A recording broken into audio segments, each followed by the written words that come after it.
یہ نہیں یہ آپ خبر دے رہے ہیں اندر کی؟ میں اپنی سوچ بتا رہا ہوں. اچھا ٹھیک ہے، یہ آپ سوچ تو وہ یہ کہیں گے کہ جی آپ یا تو پھر آپ اکنامکس کو پوری طرح سنبھال لیں، اور پھر ہم آپ کی یہ کہانیاں نہیں سنیں گے کہ یہ کرپشن اور یہ ایک چلا رہا ہے. آپ سب مل کے بیٹھیں اور آپ کی پرائرٹی سب کی اکنامکس ہونی چاہیے. ٹھیک ہے، ہم یہ آپ کے جھگڑوں میں پاکستان کی معیشت کو اسٹیک پہ نہیں ڈال سکتے اور ہم انٹرفیئر نہیں کریں گے. میں یہ جن صاحب کو لائے ہیں میں جانتا ہوں. یہ آپ کا پرسنل اوپینین ہے کیونکہ آپ نے ان کے ساتھ کلوز کام کیا ہے. دوسرا انہوں نے ایک ٹارگٹ، اس کے بعد انہوں نے کہنا ہے کہ 2 مہینے کی بات ہے، اگر 2 مہینے بعد آپ نے یہ نہیں کیا تو پھر یہ ہم کریں گے. یہ گورنمنٹ ہو، اگلی government who, ministry of finance, MPR، state bank ہمارا ہوگا. پھر آپ لوگ درمیان میں نہیں آئیے گا. پھر آپ یہ نالی، یہ سڑکیں وڑکیں، یہ اسکول کا کام کرتے رہیں، معیشت کی بات نہیں کرے گا ہمارے ساتھ. اور وہ جو پلان آئے گا وہ پلان ایک آئینی ترمیم کے تحت آئے گا. اچھا، اور وہ آئینی ترمیم تو جو سٹنگ گورنمنٹ ہے وہی لا سکتی ہے، لیجسلیشن تو ان کا کام ہے. تو کیوں نہیں لائے گی؟ اگر آج دیکھیے میری بات سنیں، اگر آج میں کہتا ہوں کہ ABCDEFGH، ٹھیک ہے، یہ پاکستان کے بنیادی معاشرے کا حل ہے فار آرگومنٹ سیک، تو کون انکار؟ سپوز کریں، میں ایک مثال دیتا ہوں، اگر وہ یہ کہا جاتا ہے کہ بازار 7 بجے 6 بجے بند ہوں گے، کسی کو انکار ہے؟ پرابلم یہ ہے کہ پولیٹیکل پارٹی کا نہیں، سن لیں میری بات، پولیٹیکل پارٹی کا سے یہ سولوشن پورا میں نہیں، پولیٹیکل پارٹی کے پاس پولیٹیکل پارٹی کرنا نہیں چاہتی نا. سوال یہ ہے نا، کرنا نہیں چاہتے، ان کے مینڈیٹ ڈسٹرب ہوتے نا. تو پھر ہم سے کروا لیں. ایک بریک لیتا ہوں، بریک کے بعد آپ سے جو میں سوال کروں گا وہ یہ ہوگا کہ شبر زیدی صاحب، چیئرمین ABR نے 2 بزنس مین کو فیصل آباد سے بلایا اور انہوں نے ٹیبل پہ بٹھایا اور انہوں نے کہا کہ آپ ٹیکس کیوں نہیں دیتے. انہوں نے کہا ہم ٹیکس نہیں دیں گے، اور تھوڑی دیر میں ایک منسٹر آ رہا ہے فیڈرل گورنمنٹ کا، وہ ہمیں لے جائے گا. اور وہ آیا اور وہ شبر زیدی صاحب سے وہ دونوں بزنس مین اٹھا کے لے گیا. شبر زیدی صاحب نے عمران خان کو جا کے شکایت کی. عمران خان صاحب نے کہا میں کچھ نہیں کر سکتا، یہ جو منسٹر لے گیا آپ چھوڑ دیں. ایک چھوٹا سا کمرشل بریک.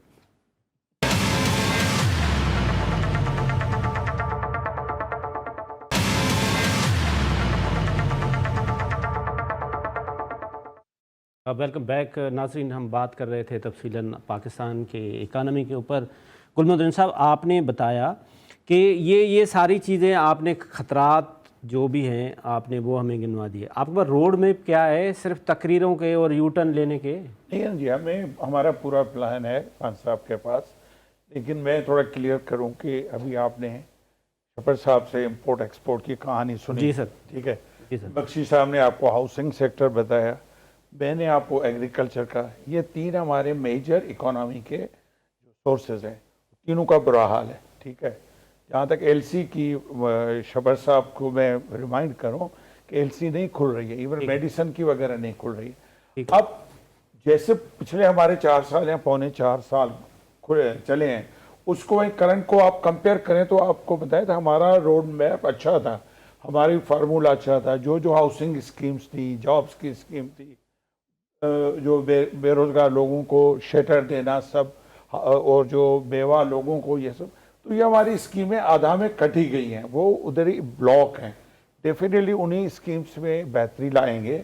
اور یہ جو اس وقت جو ہماری گورنمنٹ کی جو پالیسیز ہیں کہ دن بہ دن ٹیکس لگانا اور ڈیفالٹ میں جانا، یہ سب واپس ہو جائیں گے. اور جو ایکسپورٹ ہم لے گئے تھے تقریباً، میرا خیال ہے باس ہمیں کریکٹ کر کے 32 پہ، وہ 21-22 پہ آ گیا. ریزروز ہم کہاں لے گئے تھے، ابھی ریزروز کہاں آ گئے. اور جو ریمیٹنسز آ رہے تھے، آپ تھوڑا، میں اکنامک کو اتنا نہ بھی جانوں، لیکن as a Pakistani, as a x federal secretary, مجھے تو اندازہ ہے نا پاسٹ پریزنٹ میں کون سے ڈیفیکٹس ہیں. جیسے ابھی بخشی صاحب نے ہاؤسنگ بتایا، گھر تو ہر آدمی کی ضرورت ہے. ابھی 2,40,000 میں اگر آپ لوہا لے کے گھر بنائیں گے نہیں بنا سکتے. تو اس لیے ہمیں نئے ویژن کے ساتھ خان صاحب کو ایک دفعہ پھر آنا پڑے گا. اور جو ہماری اسکیمز جو کٹ ہوئی ہیں ان کو ہم ریوائیو کریں گے. جیسے ابھی ہماری جو اسکیم آ رہی تھی ایگریکلچر سیکٹر میں چائنا کے ساتھ، وہ ادھر بلاک ہو گئی ہے. ہماری گوادر جو ایک بہت بڑا ایک سورس ہے پاکستان کا، اسپیشلی بلوچستان کا، ابھی آپ دیکھیں